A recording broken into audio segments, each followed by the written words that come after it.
Welcome to the Tech Egg. Don't get scrambled. Enjoy the video. You start by opening Calendar and revealing the calendars list so you can act. Tap the info or color dot next to a calendar to begin changing its color. This assigns a visual key across devices. Once done, pick a consistent scheme, for example, blue for work, green for personal, red for urgent, because consistent colors speed recognition. Make sure calendars are synced via iCloud or your account to apply colors everywhere. This avoids duplicate editing later. Next, you assign or refine specific colors. Tap a calendar's info button and select a preset, or use custom color tools to get precise hues. This matters when you need visual contrast between similar events. Once selected, color applies to existing and newly created events in that calendar.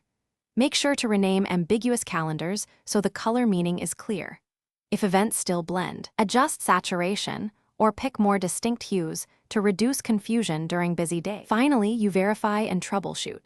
Check day, week, and month views and confirm colors appear on your iPhone, iPad, and Mac. Synchronization ensures consistency. If colors don't update, toggle the calendar's sync off and on, force close the app, or sign out and back into iCloud to refresh settings. Make sure to pick high contrast colors for accessibility so events remain readable.